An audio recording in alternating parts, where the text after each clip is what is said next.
السلام عليكم، كي دايرين؟ لاباس؟ نتمنى ان شاء الله تكونوا كاملين بخير وعلى خير يا ربي. وانتم كتشاهدوا هذا الفيديو هذا اليوم ان شاء الله نشارك معكم وصفه من الوصفات الطبيعيه اللي عودتكم دائما. اي وصفه طبيعيه اللي كنستعملها انا ووليداتي، يعني كنحاول انني نجربها معكم ونشاركها معكم. بالنسبه لهنايا عندي فقط يعني للتذكير، عندي هنا جوج ديال اللفت. هنايا اللفت المحفور او اللفت البلدي واللفت العادي. يعني المحفور كيكون شويه رقيق، وديك العادي كيكون متوفر دائما كيكون ديك الغليظ. ولكن من الافضل في هذه الوصفه هذه انا كنفضل اللفت المحفوره، اللفت اللي كتكون ديك الرقيقه. هذيك كيكون عندها واحد المفعول يعني زوين بزاف، يعني وكيكون اسرع. وكما كنقولوا لها اللفت البلديه، كاين اللي كيقول لها اللفت المحفوره، هذيك كتكون افضل. صافي كناخذ ديك اللفت ديالي على الشكل هذا وكنقشرها مزيان ونحكها على الطريقه هذه. غنحكها في الحكاكه الصغيره كتجي بحال هذا الشكل هذا. كنبقى كنعصر لها ديك الماء ديالها مزيان. صافي من بعد ما كنعصر ديك الماء ديالها، يعني كنحس لها واحد الكميه العاديه، يعني كنحس تقريبا على واحد 3 ديال المعالق بحال هكا. صافي كنزيد عليها واحد شويه ديال سنيده. هنا بالنسبه للناس اللي عندهم العسل متوفر، العسل الحر او الطبيعي، الاحسن دير واحد المعلقه ديال العسل، كتكون النتيجه افضل واحسن من سنيده.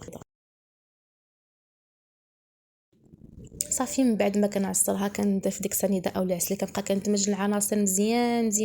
الا كانت سنيده غتبقاي تحركيها مزيان حتى كتذوب لينا سنيده. الا كان العسل راه فيه ساعه كيذوب، صافي كتبقاي كتحتفظي بها فواحد الطويصه اللي نقيه ومعقمه، كتخليها فقط النهار. بالنسبه للناس اللي كيديروا وصفات يعني كيخليوهم واحد المده طويله بزاف، يعني سيمانه كتبقى كتاكلها. او بالنسبه للوصفات الطبيعيه، من الاحسن ومن الافضل يعني كتعطي شي حاجه لوليداتك او كتاكليها انت، يعني من الافضل انك ديري ديك الوصفه بالكميه اللي ديري ديك النهار. بحال مثلا انا درت هاد الكميه اللي تشرب بنتي هاد النهار هذا فقط، علاش ندير يعني بواحد الكميه اللي كبيره وما كيكونش يعني ديك ما كتبقاش على الطبيعه ديالها، حتى اللون ديالها كيبقى كيتبدل. يعني من الافضل اي وصفه جربتيها لوجهك، يعني لا انك تاكليها، من الافضل ديري الكميه اللي عاد تحتاجيها ديك النهار، ولا غدلي ان شاء الله تقدري تعاودي نفس الطريقه.